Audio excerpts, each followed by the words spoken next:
So I have some few more questions to ask you, Mr. Ndebele.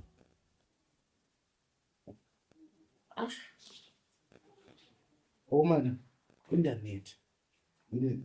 All these questions you are asking, internet and zorora. And you really know what the whole night. I know what the man.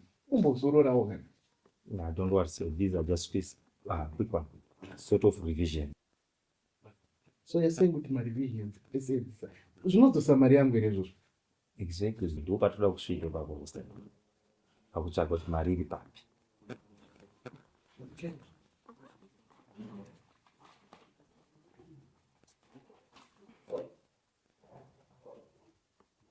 But I'm not going to manage here.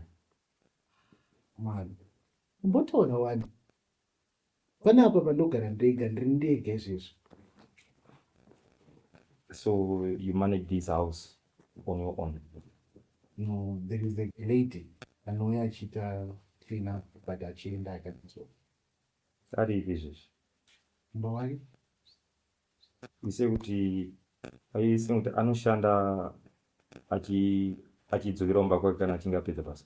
mani anda kuratidzei here rumu yake ni anokuratidzei maanorarira anouya kuno oshanda Friday oenda kumba osodzoka panapa muswemati. Anonzani zita rake? Matilda. Muchandiregerera bhozi ndoita kunge ndokunetsa, but all these things toda kuti tisvike papoint yekuti tikwanise kubata marobha edu. Anogara nani? Matilda. Office. Tumubvunza nandofanira kundibvunza kuti anogara nemurume wake. Anoita basa rei murume? Mibvunzo yachona unozoti ndinonyaziva kuti zvekukonekta papa pane mari yangu apa. Izvi zvinotibatsira pamainvestigations.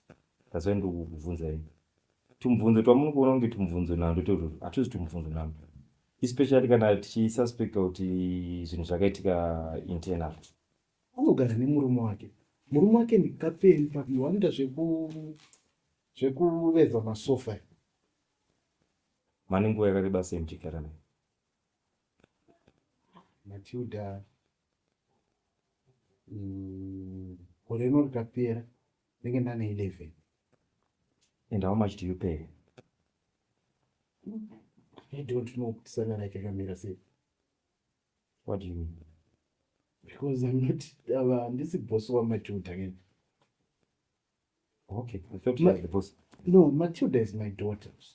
All right. I want to establish something. Because isusu you are saying that your money disappeared as soon as marobha asapinda number. So muona kwati kubva nekwatoda kuenda. But after they didn't take anything. They didn't take anything. Vangobuda vasina chauto. Hapana chavakambotora. Even wallet yangu cheche. Yanga iripo pabhedha ndofunga maiona bedroom bus. Yanga iri pafloor. When the robbers came, it was on the bed. But vakangoisiya havana chavakatora. Tongoti pamwe havana kuiona. Let's not rush into some conclusions. But tida kumbotaura tida kudescribe Matilda munhu akaita sei? How do you describe it? Matilda is a very honest lady. Ndakagara naye for 11 years now. I have no complaint naMatilda. Anogara nemurume wake, vane vana vavo vaviri. I don't have a complaint and start numbers that complain, not even naMatilda. She's very honest, she's a hard worker, she's very reliable. You know, okay. She's a professional person. Okay. Let's talk about the robbers now. Mati vaive nepfuti. Pakani mazipfuti mazihombe mapfuti mahombe chaiwo. You see, Matilda ulikuwa ndagara naye for a long time. Mudzimai wangu akashaya. Mudzimai wangu akashaya necancer, aiwana necancer some years back. And mudzimai wangu asati ashaya akandishenza akati, King, mambo, ainditi mambo. Zvikanzi ndakurwara. And zvikaenda nepamwe ndichasara muchengeto panapa. nameni Matilda. And Matilda has been good to me. She has been like a daughter to me. No, I do not trust her. No, it's okay, Mr. Ndo. We'll try to do our best.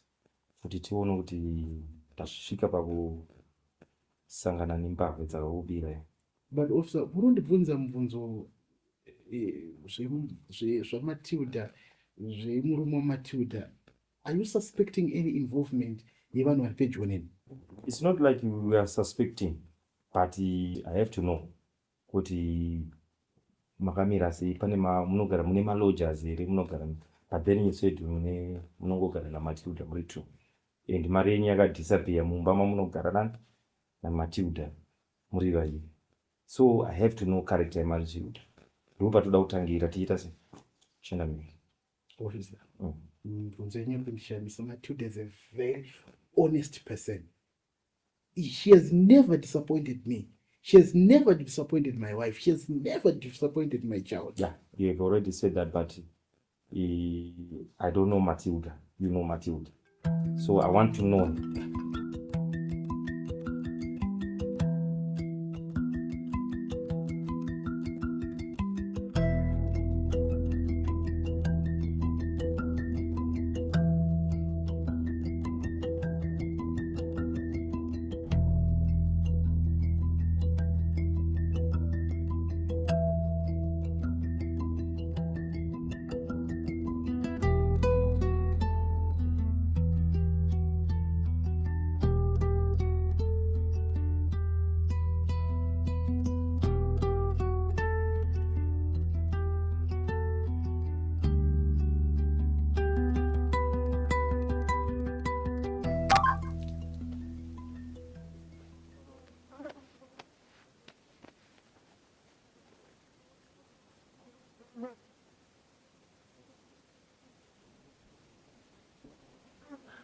Thank you very much, Resourceful X.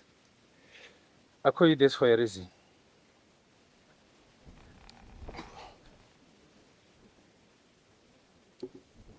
Let me make a call.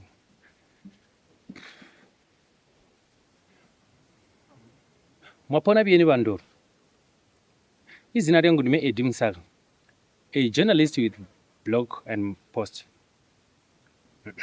No.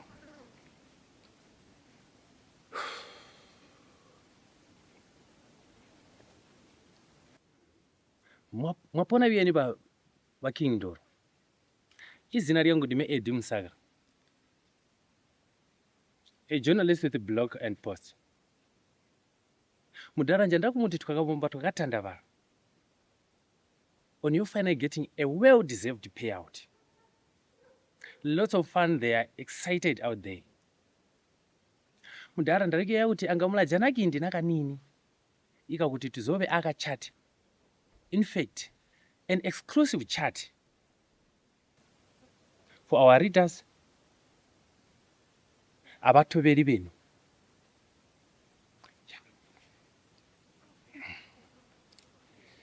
Rainbow phone.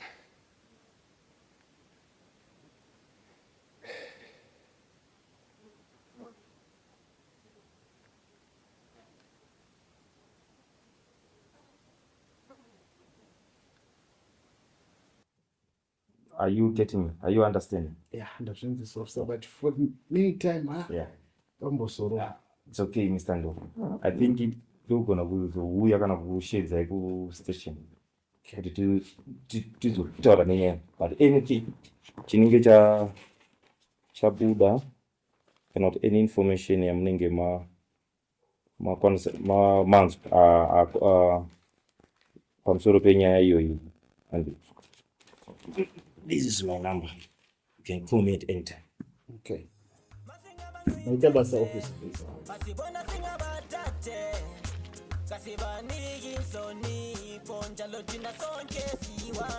Mafumina ano chindi chasika ali 9:30 nkhawo tulaviringizya mapambi iso ngatuliwunjizya makani. Vayeyelwa kuba babbi abo ibakabajula eng'anda ya King Ndoro ubusiku bwinda akugeza chulu cha mwanda mali ya ku America Mali eyo njagaligwa ikwaminyaka ithabeleki yagenda mbuli kusana giyenda ibulira akuzwa akwiphegwa yunsi owo. What?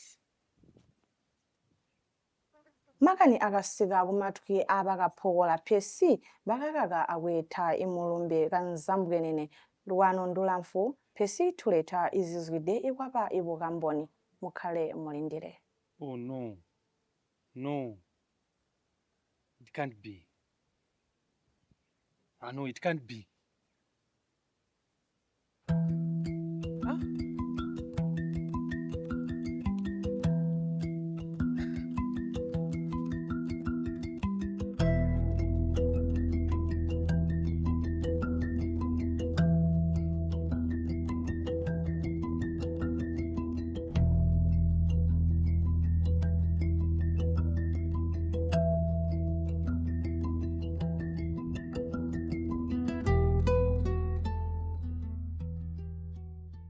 Good morning, ma'am. Maskati. Sasa kusonga ndani. Sara ndo ngatoonzwa ndo ngatoonzwa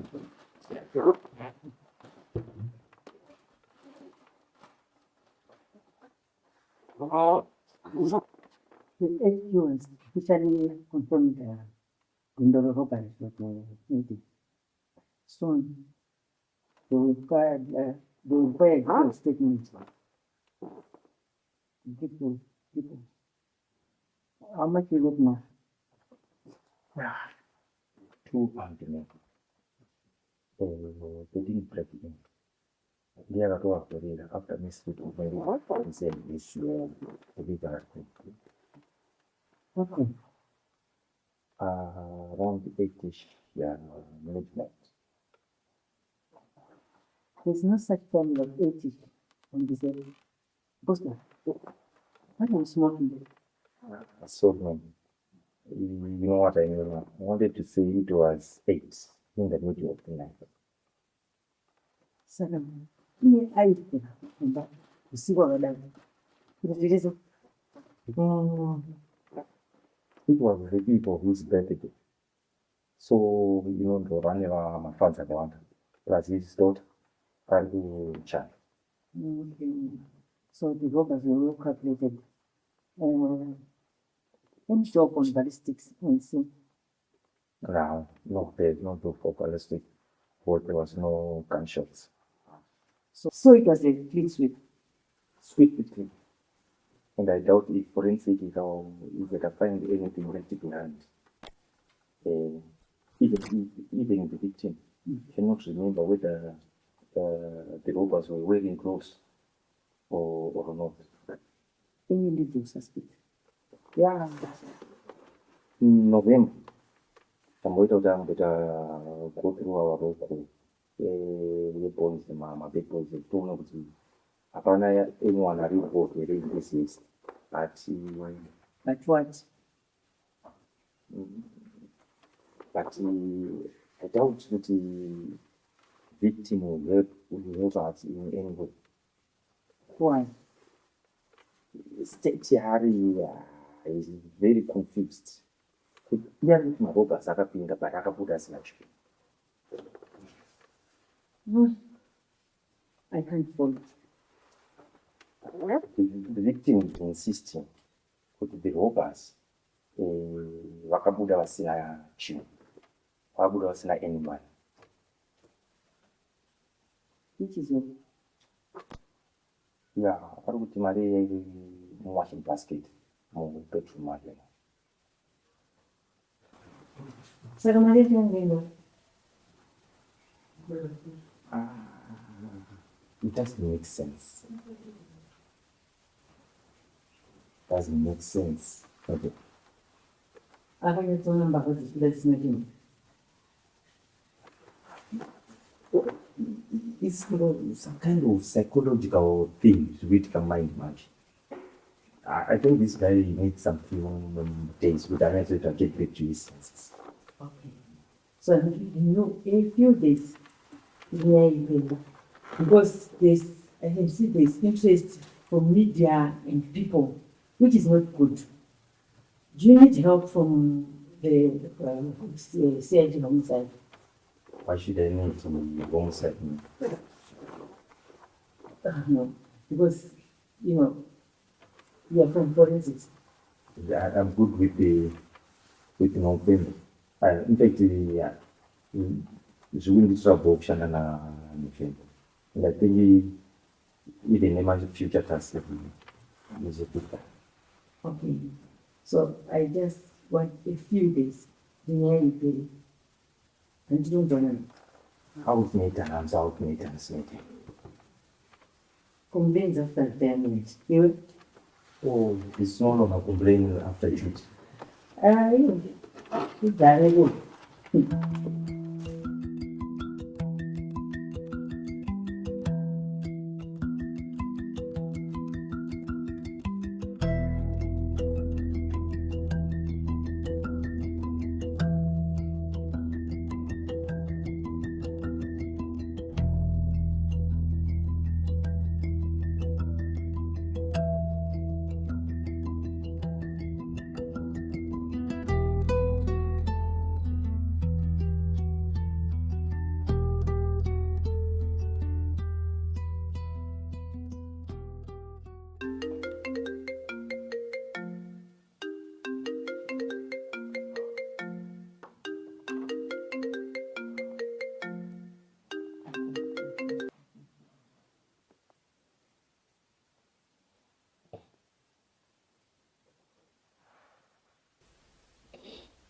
Mwananga,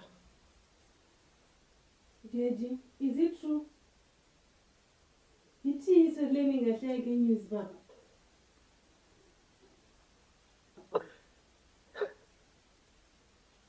Papa, bla na mina. and I wish there were rumors. But it's true, Lily. The money was in the house and just disappeared. Just like that, Mwananga. Ndula go they were armed, Baba. Are you okay? I'm Mazwangi. Dead. I could have died, Lily. I could have died on the eve of my 50th birthday.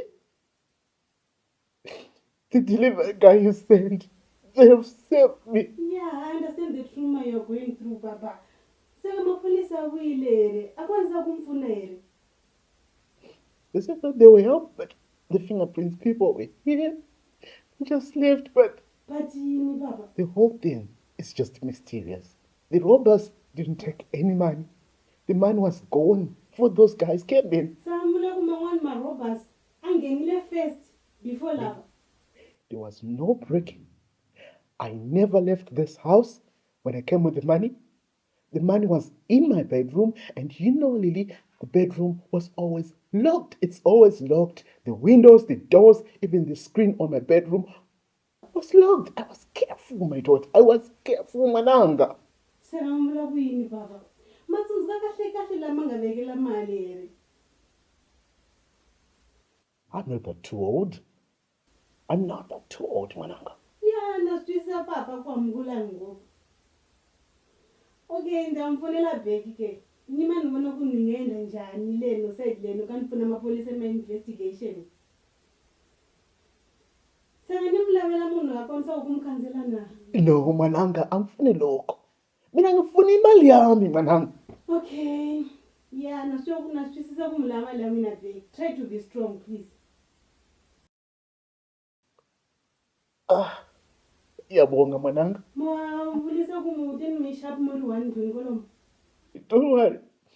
I think my children will come on Monday. Okay, ndamfonela bheki papa. Namurangane, please be strong. Mungarili.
ebhekete baba